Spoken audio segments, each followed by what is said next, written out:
Mau menyadari atau tidak itu. Ini beda-beda caranya, beda-beda cara berperilakunya. Nah, jadi mulai konsumsi makanan maupun konsumsi perkataan-perkataan. Ya, ini bisa merupakan karma dari orang tua yang berdampak pada keturunannya. Kenapa 5 anak kok yang 4 sukses yang 1 tidak? Gitu. Dan ini yang bisa menyadari ya orang tuanya. Terus bisa juga merupakan karma yang bersangkutan.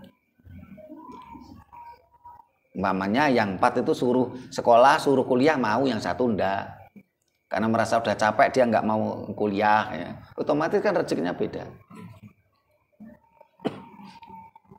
Tapi apakah kalau orang yang kuliah itu jaminan sukses? Ya enggak juga. Banyak kok sarjana pengangguran. Tetapi di sini bukan soal kuliahnya yang menjadikan pokok permasalahan, tetapi mau enggak dia mau belajar.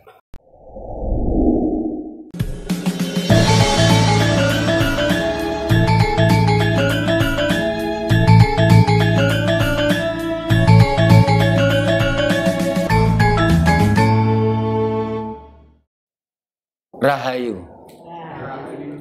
Para pemirsa Raket Prasojo TV channel yang kami hormati, selamat berjumpa kembali dalam kegiatan Yayasan Raket Prasojo, Lembaga Pengkajian, Pelestarian dan Pengembangan Budaya Nusantara. Nah, para pemirsa, kali ini kita akan membahas tema yang banyak dipertanyakan orang. Salah satunya tadi siang oleh Bu Dr. Bintorawati juga tanya, beberapa hari yang lalu Mbak Tian ini juga tanya, ini anggota kita, pemirsa kita setia mulai 3 tahun yang lalu, tapi bergabung, memberanikan diri bergabung baru beberapa waktu yang lalu. Bagaimana dampak karma terhadap keturunannya? Karena ketika bicara karma, orang Jawa ada ajaran tentang karma pala. Karma itu artinya perbuatan, pala artinya buah. Buah dari perbuatan. Dalam bahasa Jawa anyar dikenalnya dengan istilah ngunduh woing pakarti. Dari sini pun akhirnya kita menjadi tahu bahwasanya kata pala atau kata pahala itu adalah dari bahasa Jawa kuno atau bahasa Kawi. Di dalam kitab suci agama Abrahamik tidak ditemukan kosakata tentang pahala. Sehingga kalau banyak orang yang mengatakan, "Oh, ternyata bangsa kita tuh ditipu mentah-mentah oleh sales Arab. Wong di kitab sucinya nggak ada pahala, kok kita diiming-imingi pahala." No. Ya memang faktanya seperti itu gitu loh. Dan mereka sukses menipu bangsa ini gitu loh. Yang bodoh kan kita, kenapa mau ditipu gitu loh. Wong di kitab suci mereka nggak ada kok kata pahala, tapi kita kok begitu tergiur diiming-imingi pahala. Kamu harus berbuat begini nanti supaya dapat pahala, supaya dapat surga gitu loh. Padahal di dalam kitab suci Abrahami juga tidak ada kosakata surga. Nah, kalau menurut saya malah kita salut sama sales-sales itu. Kenapa? Mereka kan hebat, pandai merayu gitu. Pandai berkata-kata, sampai bangsa ini kan begitu mudahnya dibodohi, ditipu gitu. Nah, yang bodoh kan kita gitu. Jangan kita menyalahkan mereka. Wong yang bodoh kita kok. Mereka kan sukses malah dengan segala triknya. Mereka sukses dengan segala program kerjanya. Nah, kembali tentang tadi karma pala, ngunduh woing pakarti. Tentunya apapun karma kita akan berdampak pada keturunan-keturunan kita. Begitu juga dengan karma leluhur kita, palanya, ya, buahnya akan juga berdampak pada keturunannya, termasuk pada kita. Dengan konsep inilah untuk meningkatkan kesadaran Karena itulah pada masa Majapahit ini benar-benar Gomo Buddhi Siwa Buddha, kesadaran. Tanpa perintah, tanpa larangan, tanpa iming-iming, tanpa amang-amang. Nah, para pemirsa, sebelum kita bahas lebih lanjut tentang karma pala, dampak karma pala terhadap keturunannya, ini akan dibuka dulu dengan tembang mocopat. Nah, silakan, monggo Bu Nani.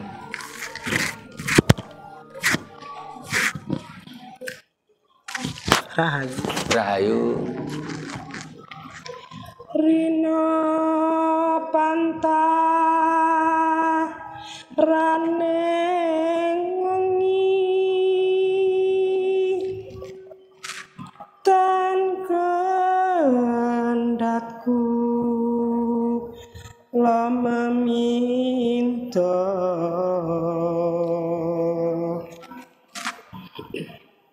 hantu nugroho yang menon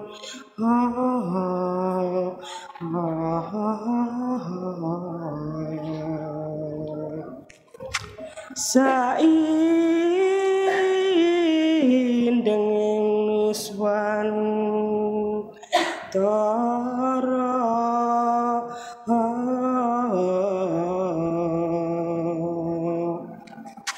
kalisku doreng cono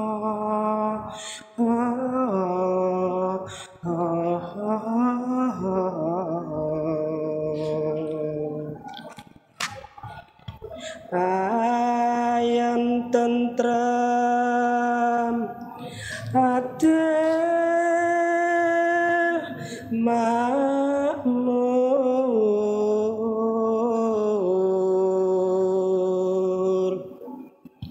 sengkut amba koro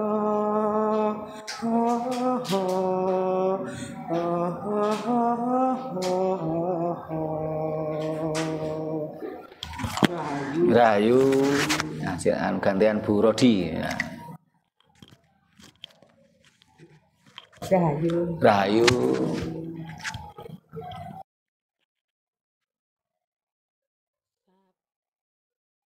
Sapantuk wayuning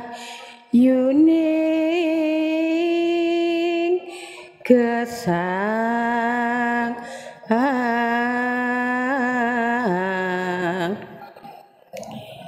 Kyo tumilah mangulah ngilmu bangkit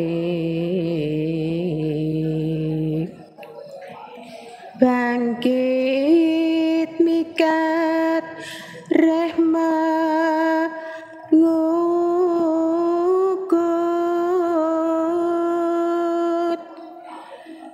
kukutane jiwangga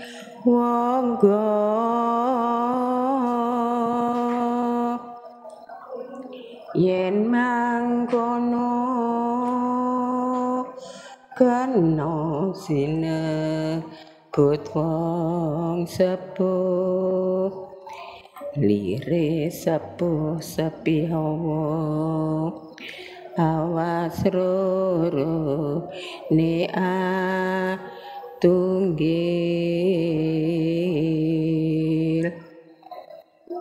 tan samar pamoring suksma sinuksmaya winahya ing sepi sinimpen telenging kalbu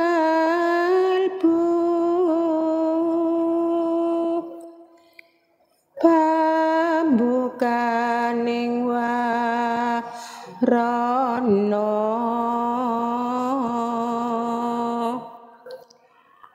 tarlen saking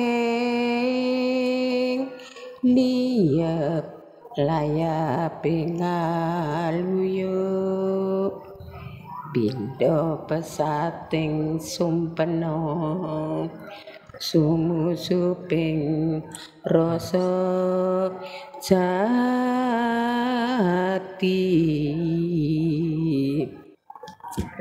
Rahayu. Terima kasih Bu Nani, Bu Rodi yang sudah nembang mocopat yang istilahnya memberikan kita untuk merenung bagaimana kita harus mampu ketika kita bersembahyang itu harus mampu trans sumusuping rah sojati pesating supeno. Ini kan ketika kita trans ya. Tapi untuk menuju seperti itu ya sulit gitu loh. Nah, karena ketika kita sedang semedi ya, kalau kita benar-benar bisa sumusuping rasa jati itu ya kita merasa nyaman gitu. Tapi kalau kita belum sampai bisa seperti itu, ya kita semedi tuh mau kayak gini karena capek nih duduk kelamaan ini apalagi yang punya asam urat, punya kolesterol tinggi, ini sulit. Tapi kalau sudah sumusuping rasa jati pesating supeno, ini nyaman banget. 1 jam tidak terasa gitu loh. Nah, para pemirsa, kita kembali ke tema kita. Dampak karma terhadap keturunannya. Ya. Nah, dahulu kala pada masa Kerajaan Majapahit, kita mampu menguasai sepertiga dunia dengan keyakinan yang dianut oleh masyarakatnya. Itu adalah Gomo Buddhi Siwa Buddha. Jadi Kerajaan Majapahit ini bukan kerajaan Hindu. Dan pada waktu itu negara tidak mengurusi apapun keyakinan warganya, tetapi menghargai apapun keyakinan warganya. Karena keyakinan itu ranah pribadi. Bahkan kalau orang nggak punya keyakinan, ya seperti orang bingung gitu loh. Contoh gini, kayak Pak Giono punya keyakinan Bu Nani itu istriku, yakin ini istriku. Nah, coba kalau Pak Giono nggak punya keyakinan gitu, keliru. Nah, keyakinan itu ranah pribadi gitu loh, sehingga negara nggak perlu ngurusi gitu loh. Dan itulah yang dicontoh oleh Bung Karno ketika beliau sebagai pendiri bangsa ini menetapkan dasar negara itu Pancasila. Tidak ada satu sila pun di dalam Pancasila yang bicara agama. Tapi setelah oleh Orde Baru, ya, pemerintah memaksa warganya untuk memeluk agama yang diakui oleh pemerintah itu sendiri, akhirnya terjadi banyak kekacauan malahan.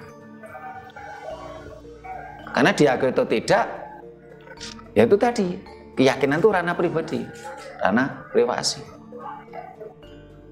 Tidak perlu dibawa ke publik itu. Apakah kalau orang tidak punya keyakinan itu akan menjadi kacau? Iya. Tapi orang tidak beragama tidak harus menjadi kacau gitu loh. Karena antara beragama dan berkeyakinan itu sesuatu yang berbeda gitu. Nah, ketika pada masa Majapahit dulu dengan segala konsepnya Gomo Buddhi Siwa Buddha, sebuah kesadaran, ternyata bangsa kita malah menjadi pemimpin dunia. Tetapi ketika bangsa ini menjadi mabuk dogma, mabuk agama, bangsa ini menjadi terpuruk. Karena diakui atau tidak, fakta membuktikan agama adalah sumber masalah. Dan agama merupakan salah satu masalah itu sendiri. Jangankan beda agama, agamanya sama aja, beda tafsir, bisa bunuh-membunuh kok. Bagaimana sejarah Eropa? Hanya rebutan A sama O dalam menyebut Tuhan. Berapa juta orang mati dalam perang salib? Yang satu bilang A, yang satu bilang O. Padahal sama-sama dari Timur Tengah. Sama-sama anak dulur ya. Mereka bunuh-membunuh. Terus lagi tentang perang inkusisi. Bagaimana sesama Nasrani saling bunuh sampai lahirnya Kristen Protestan.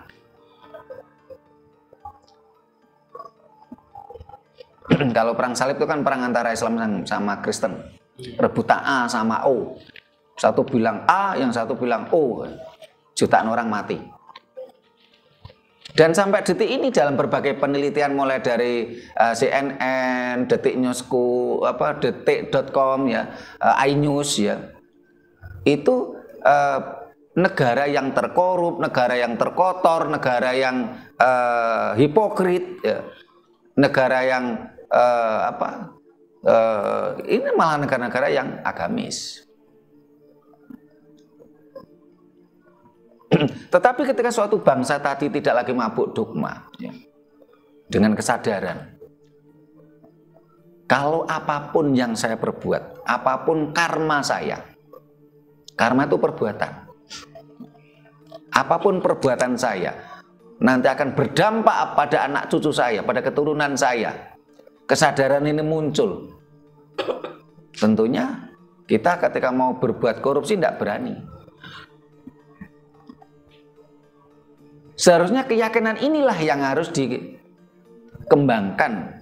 oleh bangsa ini seperti leluhur kita dulu.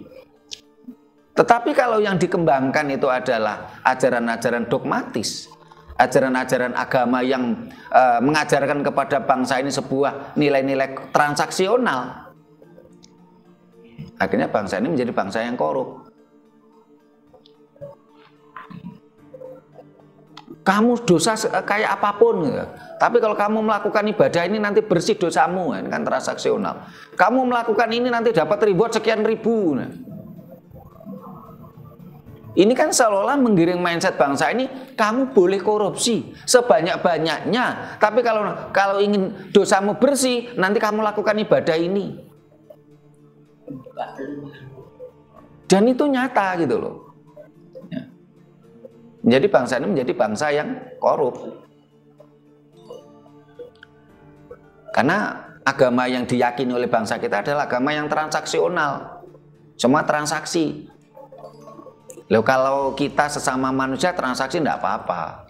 Masa sama Tuhan pun kita ajak transaksi? Katanya kita melakukan ibadah ini nanti pahalanya dilipatkan 1000 kali.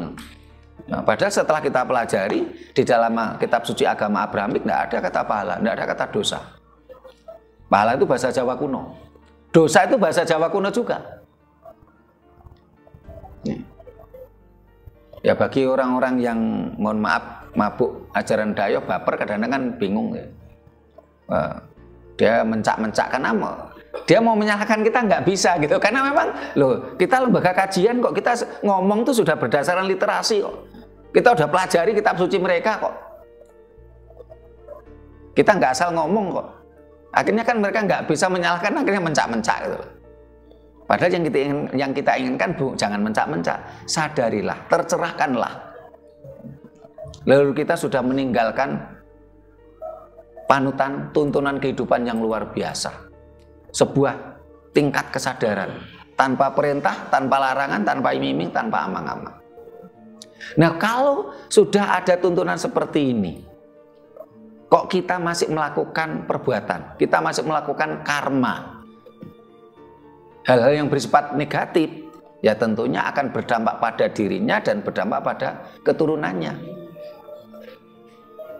Karena apapun perbuatan kita itu ada palanya gitu loh.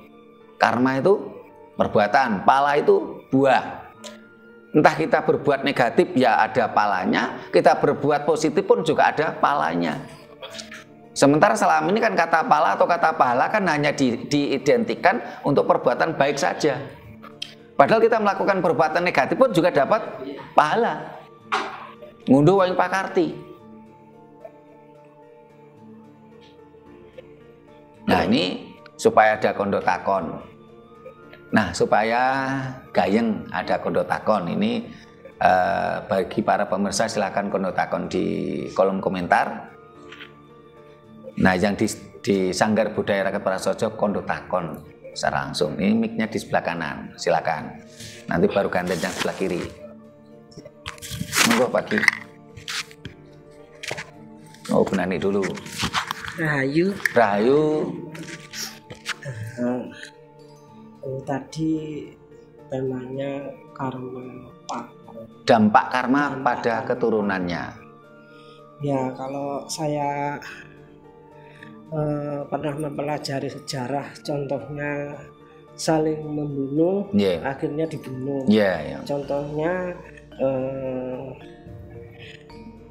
Kenaro membunuh Anusapati, akhirnya Anusapati dibunuh oleh Tohjaya, dan seterusnya itu sampai 7 keturunan.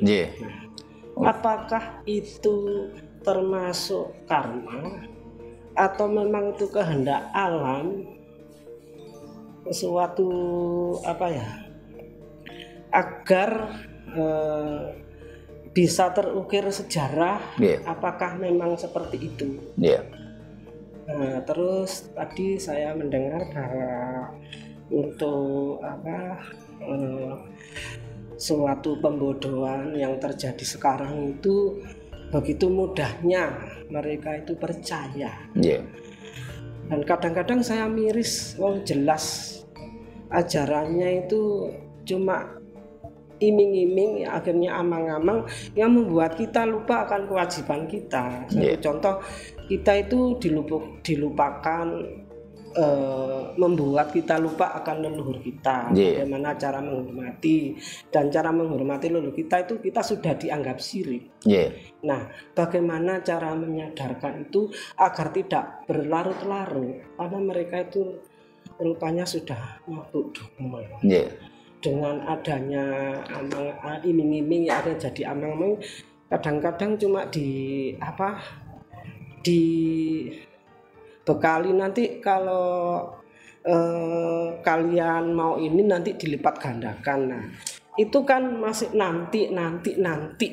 Lah kenapa mereka dengan mudahnya percaya? Lah bagaimana cara untuk merangkul mereka supaya tidak kesinggung? Karena saya juga pernah untuk merangkul mereka, toh akhirnya yang keluar itu dalil saja. Jadi akhirnya saya ya lihat-lihat mana yang bisa saya sadarkan, mana yang tidak bisa. Jadi akhirnya sampai sekarang ini kadang saya menemui suatu kesulitan untuk menyadarkan mereka. Rahayu, terima kasih Pak Ki, monggo.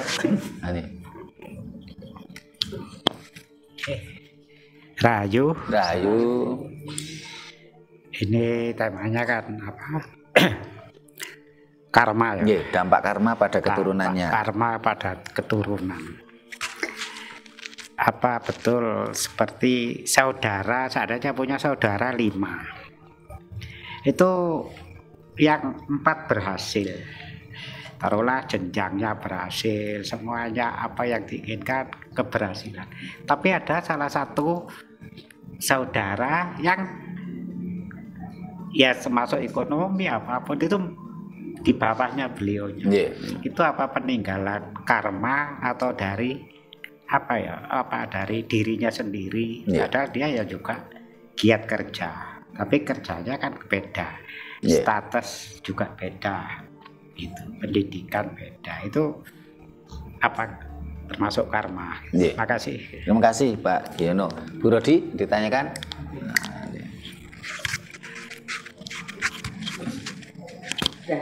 Rahayu. Pertanyaan saya ini agak menyimpang. Romo. Dan ini lagi hangat-hangatnya terjadi di Indonesia. Kalau dari istilahnya dari Dayoh itu dikatakan daging ini haram, daging itu haram. Tapi korupsi kok tidak haram. Nah itu, ini yang perlu kita kita bicarakan gitu loh. Soalnya sekarang enggak itu apa tokoh agama atau bukan tokoh agama, tapi kayaknya sekarang sedang berlomba-lomba untuk korupsi gitu loh. Nah di situ letak kesalahannya itu di mana gitu loh. Apa salah yang tadinya memberi dogma itu atau gimana? Jangan makan ini haram, makan itu haram. terus nyorok tanah haram, itu memang betul kalau itu. Terus tapi sekarang itu kok lomba-lomba dari Kementerian Agama itu sendiri korupsi gitu. Kan ironis sekali gitu loh. Kasihan bangsa Indonesia ini. Banyak yang menderita gitu loh. Sedangkan yang di atas-atas itu berfoya-foya. Punya uang triliunan masih kurang gitu. Demikian saja Romo. Terima kasih. Matur nuwun nggih, rahayu. Pak Ais ada tambahan? Belum.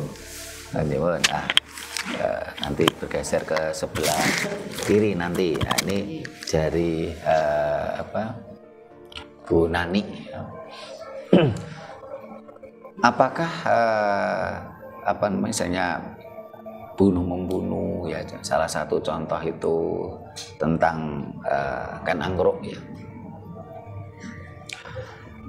Yang namanya utang pati nyaur pati. Ya. Utang nyawa nyaur nyawa.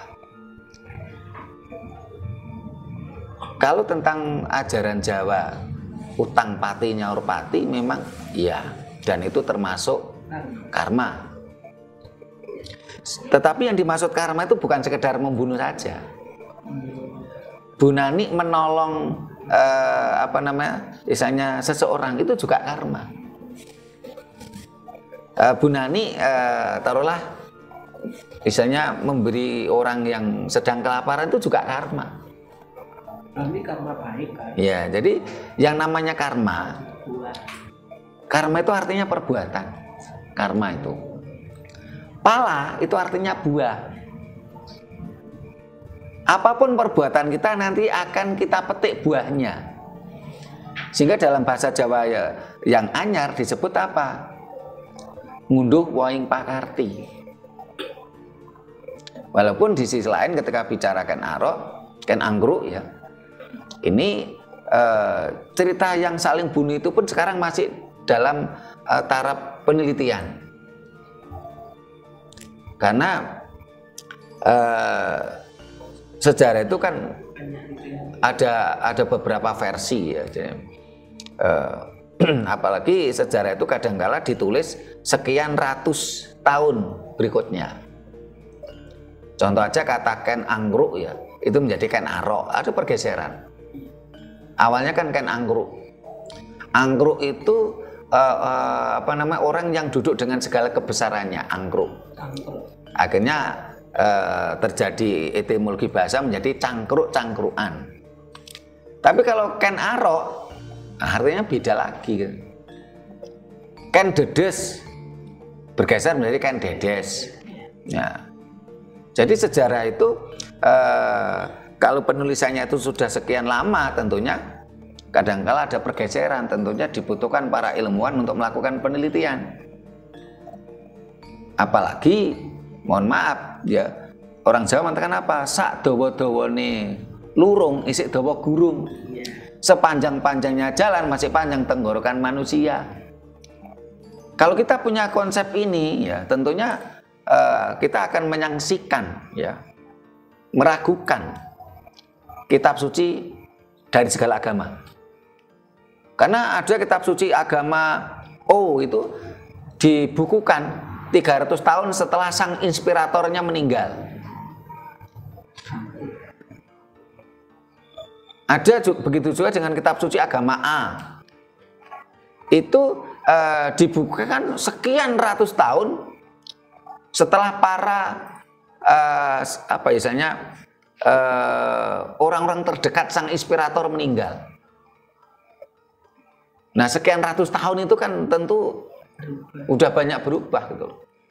Bagi orang sains saat ini kan konsep agamis ini kan dikritisi dengan cara apa? Banyak kayak di TV ya. Ada lomba. Bukan lomba ya, istilahnya kuis. Berjajar orang 5. Yang satu diomongi kamu makan durian. Terus yang sana kan ditutup telinganya. Terus ganti lagi saya makan. Tahu-tahu yang sampai sana itu loh, udah berubah, kamu makan duda gitu malah. Itu sebenarnya kan kritikan orang-orang sains terhadap orang-orang agamis itu sebenarnya. Itu baru orang 5 itu udah berubah. Apalagi kalau sudah ratusan tahun gitu loh. Akhirnya apa katanya Pak Giono? Jari ini kancane, kancaku, kancane, koncoku, kancane, koncoku. Waduh banget gitu loh. Jari ini kancane, koncoku, kancane, koncoku. Jari ini koncone kancaku. Ini bagi orang yang tercerahkan. Tapi kalau bagi orang yang mabuk, dogma ya nggak bisa. Seperti ada Ibu Nani katakan bahasanya, maksud hati ingin menyadarkan saudara. Tapi yang orang mabuk dogma malah Bu Nani didalili gitu loh. Kenapa? Karena mereka sulit untuk diajak berpikir cerdas. Sehingga salah satu syarat ya, ketika Bu Dokter Bintorawati ini mau gabung ke kita, tanya ke saya, Romo apa yang saya harus persiapkan untuk gabung di tempatnya Romo? Jawaban saya sederhana, siapkan nalar sehat Anda. Itu syarat mutlak itu kalau mau gabung ke kita gitu loh. Ya. Kalau nggak pakai nalar sehat ini Mbak Tian Sari, Mbak I ini bingung nih karena selai rambut pun kelihatan masuk neraka. Nah, padahal di dalam kitab suci mereka nggak ada kata neraka, nggak ada kosakata neraka. Neraka itu bahasa Jawa juga. Sehingga kalau semakin kita belajar itu kita semakin pedih, semakin sedih, semakin nelongso. Bangsaku kok dihapusi yo. Kok meneram, bangsaku kok bodoh neram, padahal di sini kita itu penguasa dunia.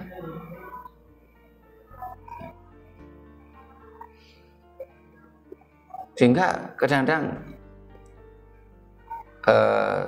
ketika saya berdiam diri itu, atau kadang-kadang saya ngobrol sama istri saya kadang-kadang tuh air mata saya itu keluar ketika saya melihat kondisi bangsa ini. Saya menangis, keluar air mata saya. Terus saya harus bagaimana melihat bangsa ini yang benar-benar dibodohi, kita menjadi budak bangsa lain.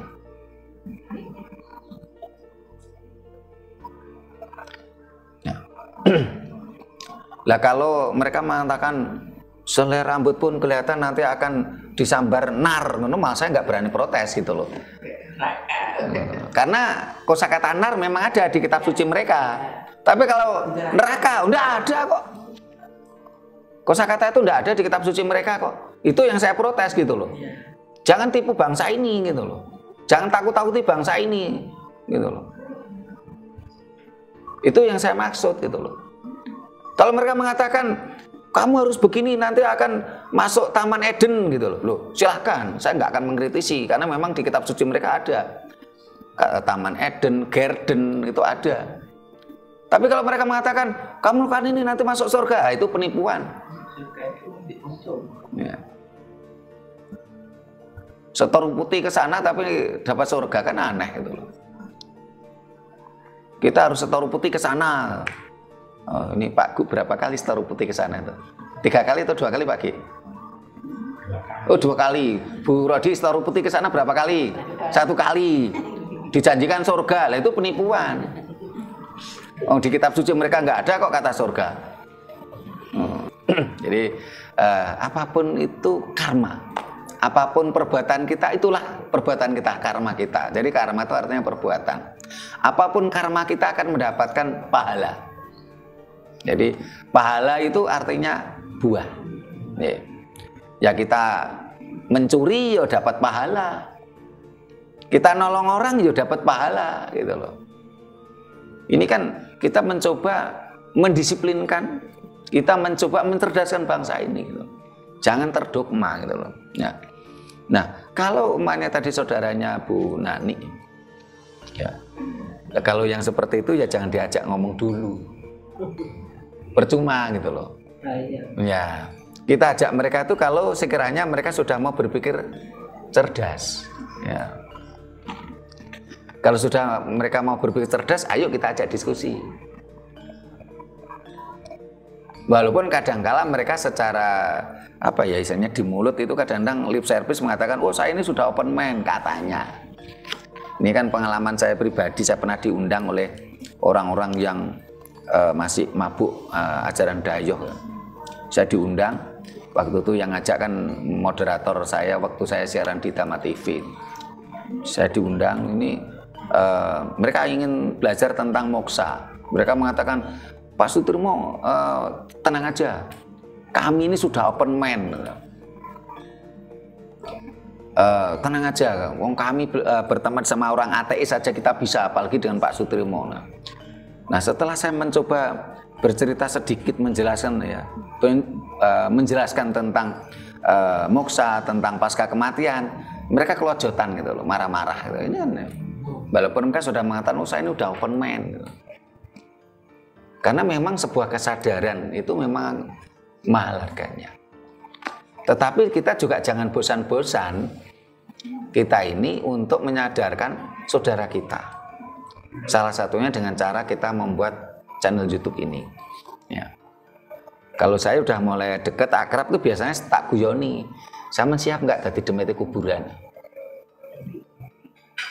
Wah, kok gitu lah. Baru saya cerita demeti kuburan tuh begini-begini. Nah, kalau nggak siap, ya yuk kembali ke ajaran leluhur gitu. Nah.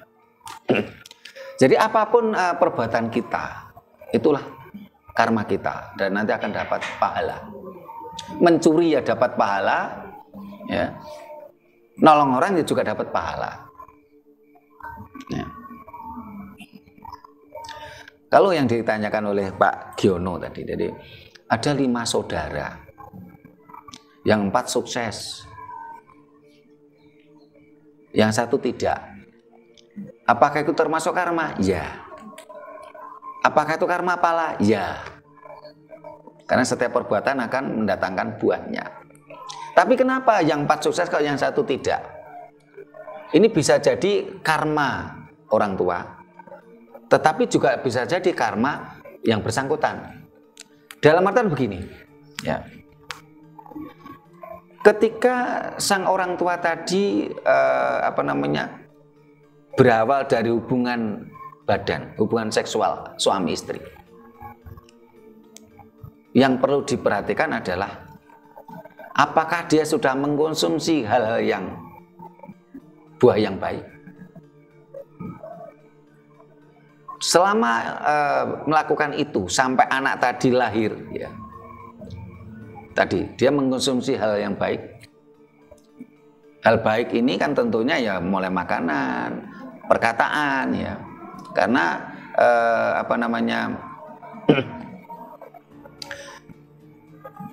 karena itulah di dalam ajaran Jawa itu kan ada asmaragama, aturan bermain asmara, supaya ketika kita melakukan hubungan badan dengan istri kita, ya, ini tidak boleh, mohon maaf kadang-kadang bicara kasar, kotor, tidak boleh.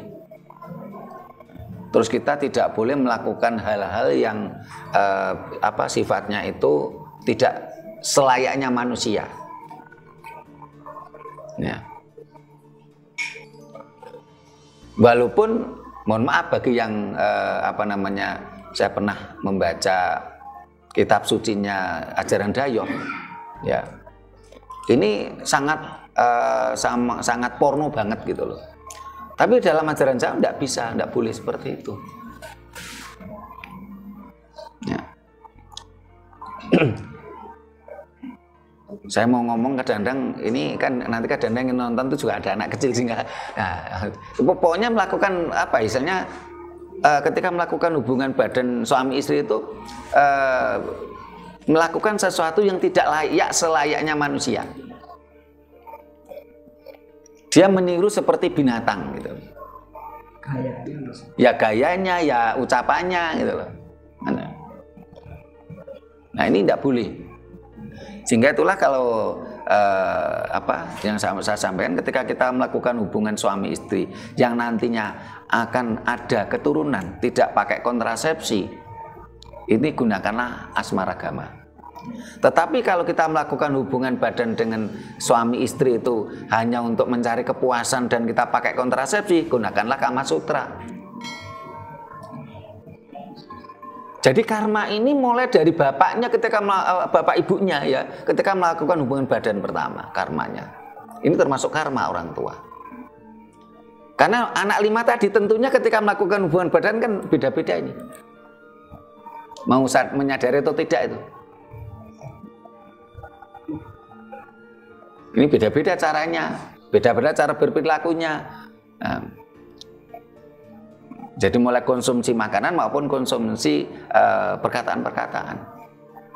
Ya, ini bisa merupakan karma dari orang tua yang berdampak pada keturunannya.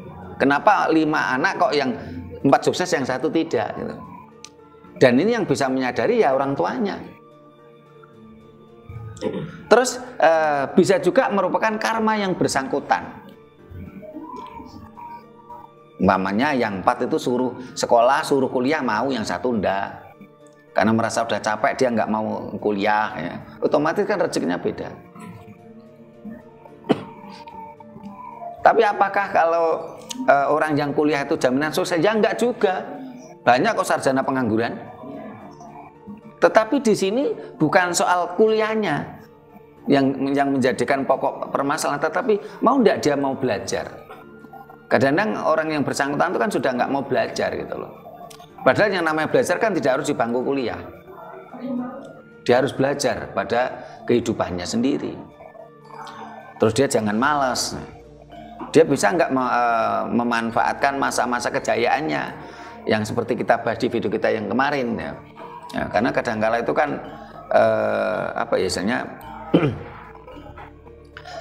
ketika kehamilan anaknya, kadang-kadang orang tua itu ada yang malas Pak. Pada kehamilan anaknya dia malas ya. Terus setelah itu akan berakibat sang anak juga malas. Nah setelah itu si anak tadi juga tidak diajari oleh orang tuanya, tidak diberi contoh orang tuanya untuk rajin, untuk cerdas dalam bekerja. Sehingga akhirnya apa? Akhirnya dia melewatkan masa-masa kejayaannya. Padahal setiap manusia ini diberi waktu yang sama oleh Tuhan, yaitu 24 jam. Tidak ada manusia yang diberi waktu lebih dari 24 jam atau kurang dari 24 jam. Nah, kalau dalam kurun waktu 24 jam tadi, sang anak manusia tadi mampu menyelesaikan satu masalah, berarti SDM-nya standar. Kalau dalam kurun waktu 24 jam tadi tidak mampu menyelesaikan satu pun masalah, berarti SDM-nya di bawah rata-rata. Tapi kalau dalam kurun waktu yang sama 24 jam tadi dia mampu semakin banyak masalah yang diselesaikan, berarti semakin tinggi SDM-nya. Sehingga di dalam strata sosial pada masyarakat dulu ada orang itu yang hanya cuma memikirkan dirinya sendiri. Ini disebut Waisya. Strata orang yang hanya memikirkan dirinya sendiri.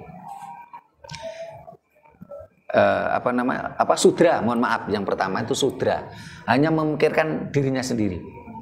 Ada strata sosial itu yang memikirkan kelompoknya, yaitu Waisya. Ada orang yang strata sosialnya itu memikirkan banyak orang, inilah kesatria. Ada strata sosial orang itu yang sudah mulai memikirkan alam semesta, inilah Brahmana. Dan semua karma tadi akan berdampak pada keturunannya. Ini yang dari Pak Giono, Bu Nani, sama Kalbu Rodi gitu ya. Nah ini sekarang geser ke sebelah kiri. Monggo Mbak Miranda. Oh Mama dulu, monggo. Rahayu. Rahayu. Ngaten Romo, saya itu mau menanyakan sesuatu yang selama ini banyak orang hanya bisa pasrah terhadap karma yang dia terima. Contoh paling nyata begini Romo. Kalau dalam hitungan Jawa, orang meninggal itu kan ada hitungannya.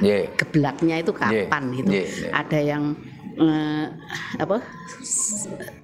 Gunung Jugruk Segoro Asat. Nah itu menurut cerita orang dulu ya, kalau seseorang itu spiritualitas sudah tinggi, dia itu bisa dikatakan bisa memilih hari kematiannya. Nah, contohnya dia sebelum meninggal beberapa hari dia tuh mengundang orang-orang untuk datang pada hari itu.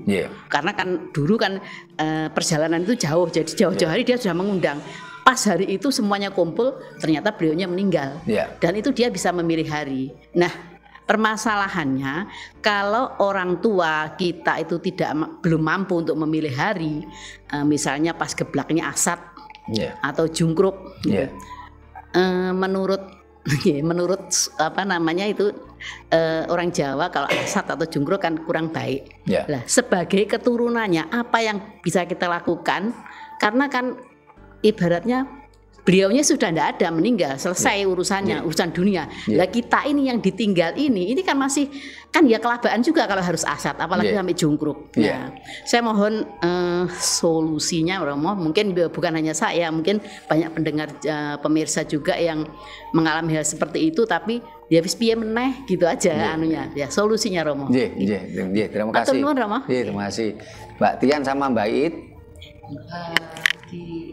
Ibu dulu aja. Mbak Miranda mau nanya? Belum.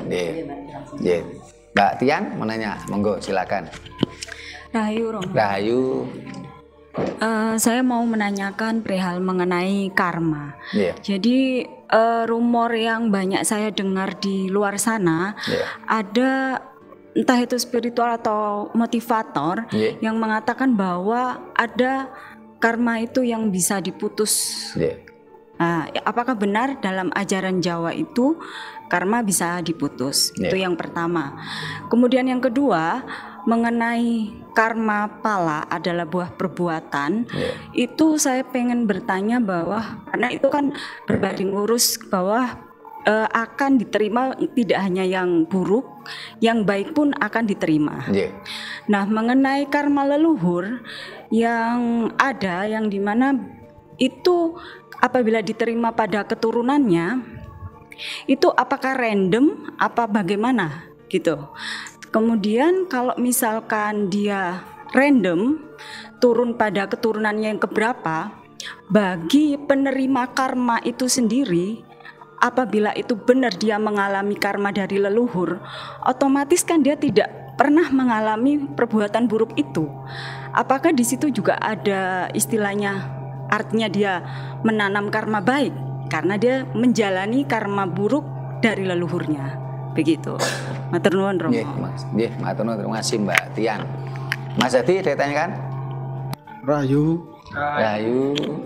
ingin saya tanyakan, karma itu apa ikut kategori tinulis atau ginaris? Nah, umpamanya ceritanya begini, dulu seumpamanya leluhur saya itu kaya 7 turunan Romo ya. Nah, termasuk saya umpamanya keturunan ke-8 ya nggak kaya gitu. Nah, itu gimana gitu ya. Itu aja Rahayu. Masih Mas Hadi.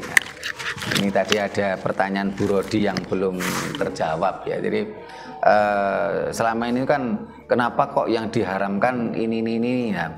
Kalau untuk perkara mengharamkan binatang ya, dan itu merupakan keyakinan agama, tidak kita bahas karena itu bukan ranah kita.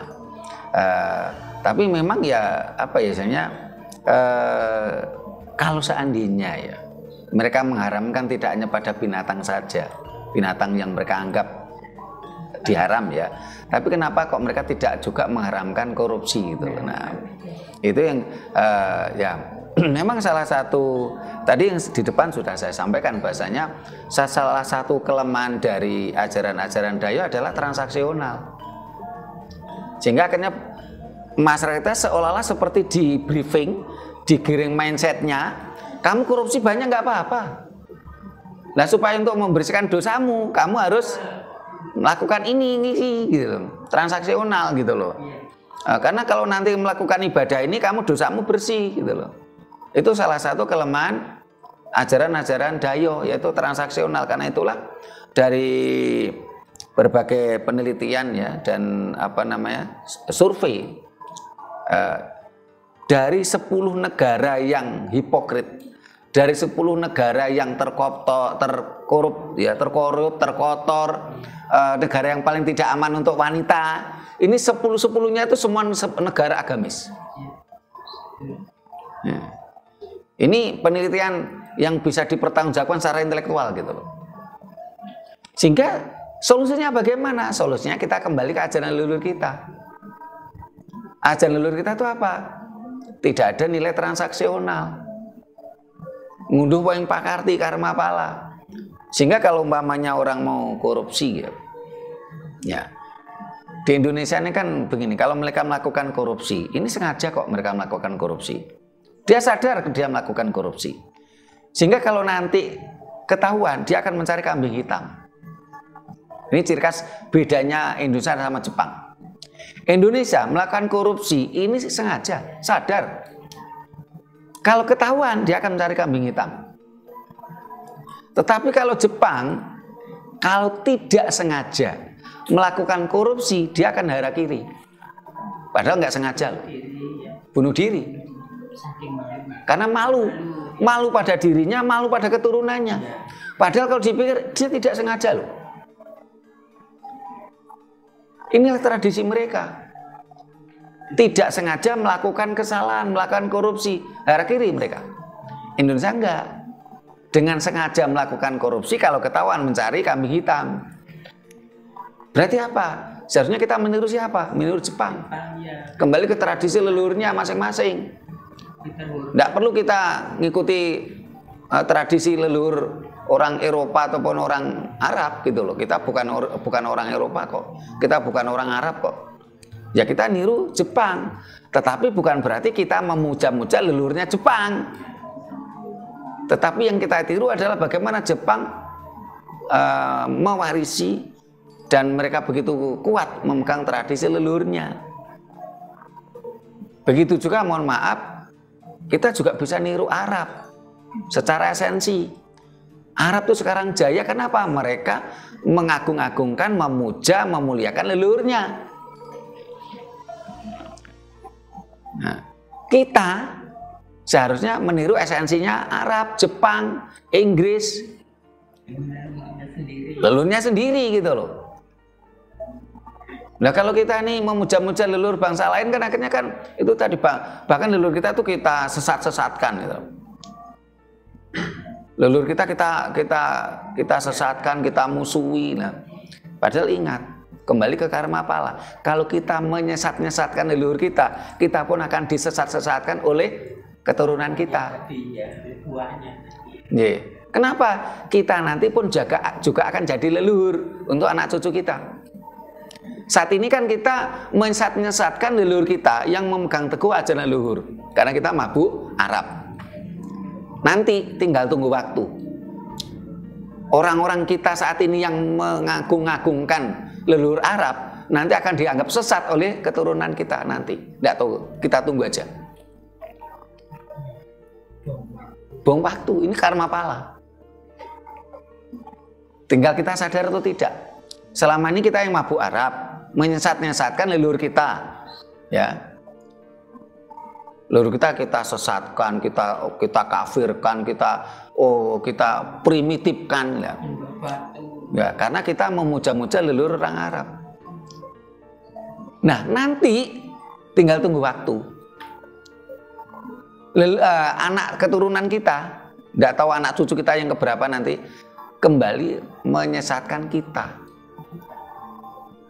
Perbuatan kita yang mengagung-agungkan leluhurnya bangsa lain itu dianggap sesat oleh anak keturunan kita. Inilah namanya dampak karma terhadap keturunannya. Sesuai tema kita. Karena itu supaya kita nanti tidak dianggap sesat oleh anak keturunan kita, mari kita berkarma pala yang baik. Terus ke Bu Dokter Bintang. Memang zaman dahulu ini memang banyak cerita ini. Mbah si A, mbah si B, yang A, yang B itu dia tahu kapan dia meninggal. dia bisa memilih harinya kapan dia pulang.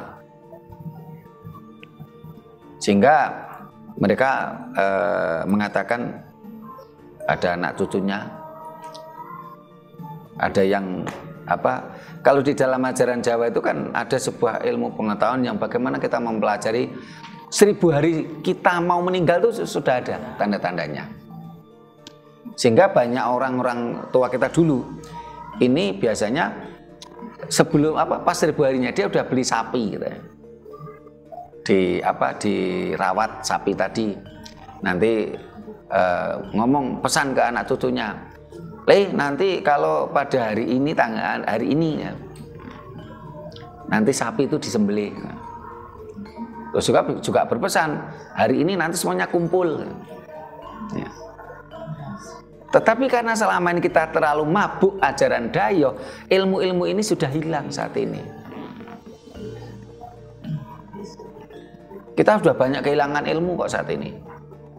Ini dianggap sesat karena mendahului kehendak Tuhan katanya.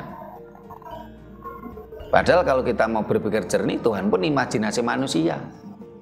Kalau rajin samadhi dulu saya memang rajin, masih ada bapaknya anak-anak itu. Sedangkan tahun 2012 itu beliau meninggal pada bulan April tanggal 20. Nah itu besok mau meninggal tuh malamnya tuh udah pesan, kamu turu sudah jam 2 kok nggak tidur gitu ke saya. Gak popo ya ini nggak iso turu gitu. Tuh, besok itu banyak tamu gitu. Tamu paling tukang cuma 8 saya bilang gitu. Dibilangi banyak tamu kok nggak percaya gitu. Besok gitu. Kalau bapak saya dulu 1000 hari menjelang meninggal itu sudah pesan ke Mbak Yunya, ke bulik saya gitu. Mbak Yu nanti hari dino mulut, asasi mulut, dino Rebo Legi tanggal 7 saya pulang ke asal saya. Lah bapak saya kan dari Pekalongan, disangkanya ya pulang ke Pekalongan gitu loh waktu itu. Tapi nggak taunya sering gitu sampai bude-bude ini. Jangan lupa lo Mbak Yu ya, nanti Rebo Legi sasinya mulut, saya pulang ke asal saya. Alah ke Pekalongan ya, istrinya nggak diajak gitu. Ya ndak, kita cerai lah, masa dibawa gitu loh. Gitu. Seperti itu. Terima kasih Bu Rodi. Jadi apa yang disampaikan Bu Rodi adalah salah satu testimoni, banyak yang cerita seperti itu. Sayangnya ilmu itu sudah hilang. Jadi kalau yang disampaikan Bu Dr. Binta itu kan jauh-jauh hari. Ya. Bu Rodi testimoni suaminya besok mau meninggal malam ini beritahu, tapi juga ada testimoni sekian 1000 hari yang lalu. Nah, yang jadi pertanyaannya Bu Binta adalah ketika meninggal tadi, ya ini dipercaya itu kelihatan aneh, nggak dipercaya itu kok ya terjadi, fakta membuktikan gitu loh. Jadi ini sebenarnya kan sebuah penelitian. Kalau ilmu secara akademis zaman sekarang kan namanya penelitian.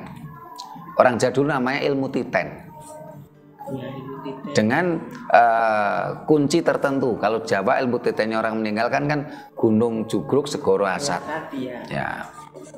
Sehingga ketika kalau pas ketemu gunung nggak masalah. Ketemu segoro bagus. Kalau ketemu asat masih mending. Yang parah itu kalau ketemu jugruk, ya. Jugruk itu berarti apa? Bahkan yang sudah ada pun jugruk. Tapi kalau ketemu asat ini biasanya yang sudah ada tetap terjaga masih. Tapi kedepannya itu rezekinya itu asat.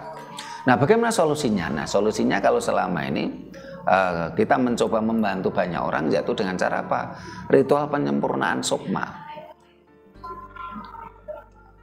Sehingga kalau dalam istilah lain misalnya entas-entas. Karena yang meninggal tadi masih meninggalkan kokoh. Atau apa kokoh itu apa bahasa Indonesianya? Tinggalan. Ya, meninggalkan sesuatu yang belum selesai. Ya, CPR.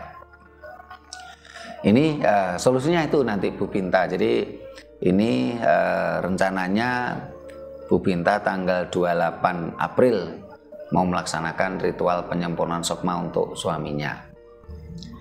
Begitu juga dengan Mbak Tian, itu kemarin melakukan ritual penyempurnaan sukma di Sidoarjo. Ya.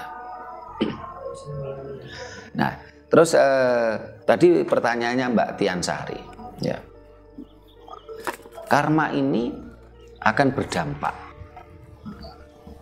Apakah random, ya acak, ataukah misalnya khusus pada keturunan yang keberapa? Ya. Tadi sudah saya jelaskan yang namanya karma pala, setiap manusia akan punya karma pala, apapun perbuatannya akan berbuah. Leluhurnya Mbak Tian ini juga memiliki karma pala. Tetapi Mbak Tian sendiri juga punya karma pala. Setiap orang memiliki karma pala. Nah, ketika karma pala orang leluhurnya tadi atau orang tuanya tadi kan juga ada sisi positif, ada sisi negatif. Nah, kalau si yang keturunannya tadi atau taruhlah tadi Mbak Tian Sari tadi, dia melakukan sesuatu yang karma palanya tadi negatif, ini akan memancing karma pala negatif dari leluhurnya. Tetapi walaupun leluhurnya tadi melakukan karma pala negatif, ya, terus kita melakukan karma pala yang positif, seringkali karma pala negatif dari leluhurnya tadi tidak mengena pada kita, atau walaupun mengena pada kita, itu ada istilah gini, sak tiba-tibane awake dhewe sik nang dhuwur kasur.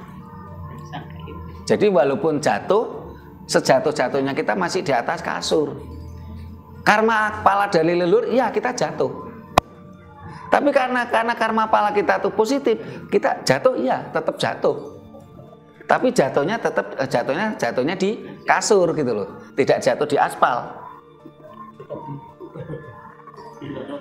Nah, kalau di aspal kan, kalau di kasur kan masih empuk gitu loh. Nah, ini pernah saya alami sendiri ini. Saya pernah mengalami jatuh karena kebangkrutan dua usaha saya. Saya masih banyak utang ya waktu itu karena imbas krisis moneter pada waktu itu. Ya, saya jatuh. Tapi sejatuh-jatuhnya saya dan waktu itu saya dikejar-kejar debt collector. Saya nggak tahan karena mohon maaf biasanya saya dihargai orang hanya karena punya utang, karena saya dipisui dengan kata-kata kotor kasar. Nah, saya jatuh. Tetapi ketika saya lari ke Denpasar, saya masih tidurnya masih di hotel gitu loh. Nah, dalam artian apa? Iya, saya jatuh.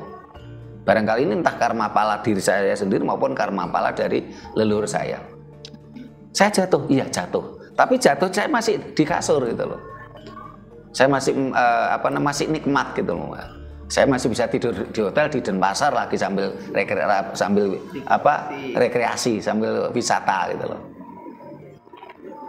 Ini saya alami sendiri gitu. Ya. Sementara banyak orang kalau udah jatuh ya ndelosor di aspal gitu loh. Benar-benar terpuruk gitu. Ini yang saya rasakan seperti itu, sehingga untuk Mbak Tian Sari sering-seringlah untuk melakukan samadhi, sehingga nanti akan kita bisa komunikasi. Satu, dengan samadhi itu kita tenang jiwa kita. Dengan tenang kita akan menghadapi karma itu juga tenang juga. Karena bagaimana juga ini karma pala saya, oh ini karma pala dari leluhur saya, harus saya hadapi. Dengan kesadaran, otomatis kita tidak akan banyak mengeluh. Karena semakin kita mengeluh akan semakin memperbesar energi negatif. Nah, banyak samadhi. Ini juga merupakan salah satu untuk memutuskan karma dari leluhur kita dan karma diri kita sendiri gitu. Tentunya karma buruk yang kita putus. Kalau karma positif kan nggak usah kita putus kan. Ya. Selain itu, kalau kita tanpa sengaja ya melakukan karma negatif, kita berdoa kepada Tuhan, ya Tuhan, saya tanpa sengaja melakukan kesalahan-kesalahan, karma buruk. Ya Tuhan, biarkanlah saya sendiri yang menuai dari perbuatan negatif saya. Jangan sampai ke anak turun saya.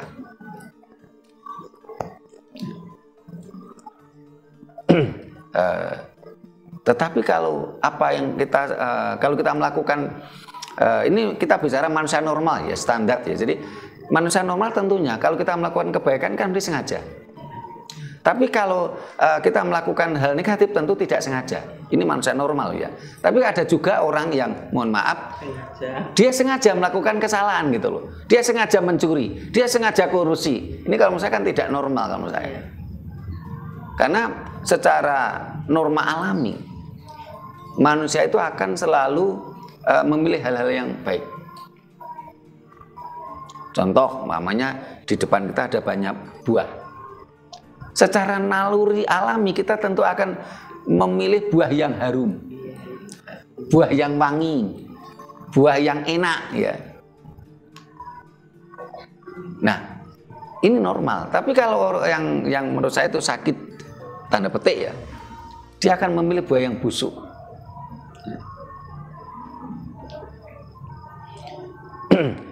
Sehingga untuk ketika kita tidak sengaja melakukan kesalahan, berdoalah, ya Tuhan, saya sudah tidak sengaja melakukan kesalahan.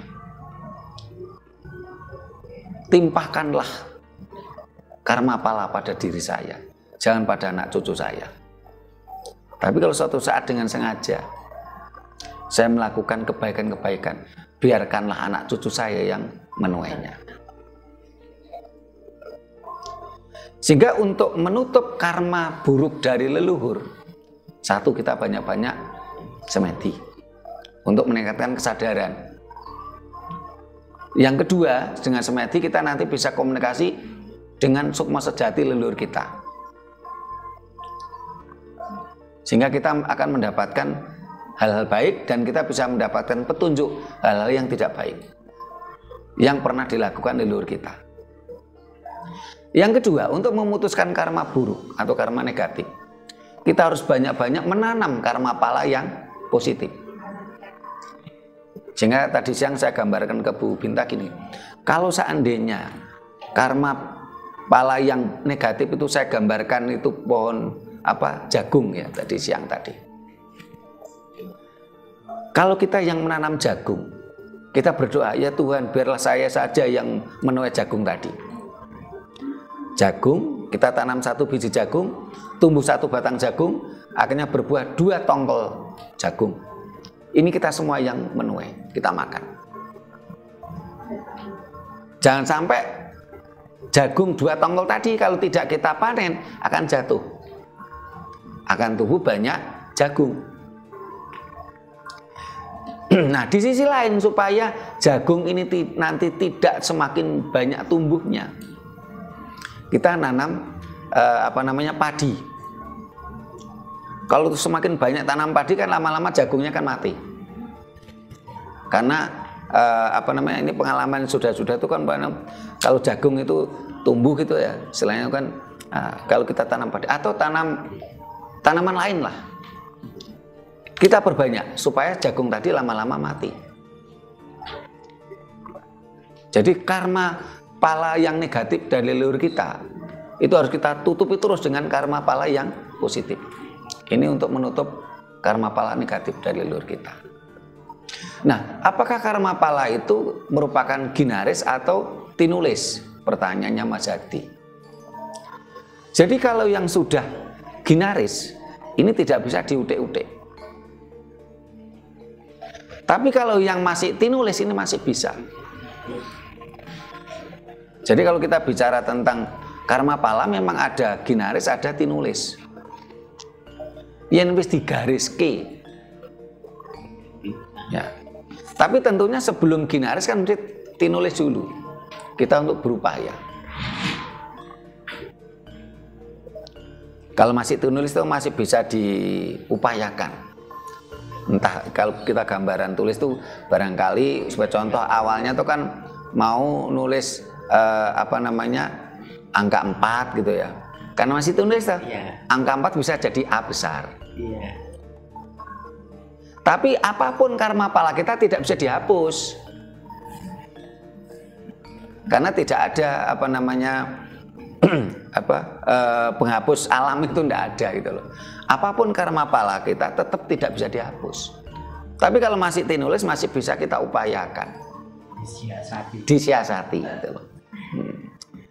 Sehingga itulah termasuk tadi pertanyaannya Bu Dr. Binta tadi. Jadi kita siasati dengan ritual penyempurnaan sukma ketika entah itu keluarga kita, orang tua kita, pasangan kita yang meninggal dalam posisi asat. Dan ini saya melihat, saya mencoba membantu beberapa pihak, kok banyak yang berhasil. Salah satunya kemarin itu kan Mas Anton Ngawi ya. Sepeninggal orang tuanya kan agak asat. Terus kita coba lakukan, rezekinya mulai lancar. Juga beberapa waktu yang lalu kita lakukan di Surabaya. Jadi karma pala bisa ginaris, bisa tinulis. Tapi kalau sudah ginaris tidak bisa kita upayakan. Tapi kalau masih tinulis masih bisa kita upayakan. Dan manusia diwajibkan untuk berusaha sebelum ginaris. Jadi ada lagi yang ditanyakan? Sampun? Nah, para pemirsa yang saya hormati, tema kita tadi adalah dampak karma untuk keturunan kita. Karena itu mulai saat ini tingkatkan kesadaran kita. Sehingga kita akan terjadi apa yang terjadi kalau tingkat kesadaran kita naik. Kita dengan sadar diri melakukan kebaikan-kebaikan. Tapi kalau kita melakukan kesalahan, itu bukan kesengajaan. Dan itu masih bisa diupayakan untuk diperbaiki. Dan ketika kita melakukan kesalahan, berdoalah. Orang yang melakukan kesalahan, kalau kita punya kesadaran tinggi kan kita langsung sadar, oh iya, saya sudah melakukan kesalahan. Tapi kalau kesadaran itu tidak meningkat, kita melakukan kesalahan pun kita tidak sadar diri kalau melakukan kesalahan. Akhirnya kesalahan terus bertumpuk dan bertumpuk. Karma pala negatif akan bertumpuk dan bertumpuk terus. Karena itulah mari kita tingkatkan kesadaran. Supaya kalau kita melakukan kesalahan dengan cepat kita sadar dan kita berdoa. Ya Tuhan, apa yang sudah saya lakukan karma negatif tadi, biarlah saya sendiri yang menuainya. Bukan anak cucu saya. Tetapi kalau saya melakukan hal-hal kebaikan, karma pala yang positif, biarkanlah anak cucu saya yang menuainya. Yang jelas, karma akan berdampak pada keturunan kita. Karena hukum alam membuktikan, memberikan fakta pada kita apa? Ada tanaman jeruk, ono tanaman cetek. Apa itu tanaman dangkal atau cetek? Contohnya padi, sayur, ini kan tanaman cetek. Kita yang menanam, kita yang menuai. Tetapi kalau karma pala yang dalam atau tanduran jeruk, contohnya apa? Buah kelapa, kayu jati, dan lain-lain. Sehingga mau tidak mau memang kita akan terdampak dari karma pala dari leluhur kita. Bahkan kita lahir di dunia ini pun karena karma pala leluhur kita. Kalau seandainya kakek nenek kita tidak melakukan hubungan badan, tentu tidak akan lahir bapak atau ibu kita. Kalau seandainya bapak ibu kita tidak melakukan hubungan badan, tidak akan lahir kita. Jadi kita lahir atas karma pala leluhur kita. Sehingga jelek atau baik, karma pala dari leluhur kita harus kita terima. Ini hukum alam. Tapi bagaimana kalau karma pala itu negatif dari leluhur kita? Ya harus kita putus karma buruk tadi. Seperti yang sudah kita bahas tadi. Tapi kita memang tidak bisa mengingkari. Tan bisa nyelai. Mudah-mudahan apa yang kita sampaikan memberikan pencerahan pada kita semua, penyadaran pada kita semua, dan mudah-mudahan ini bermanfaat untuk bangsa ini. Kembali ke ajaran leluhur.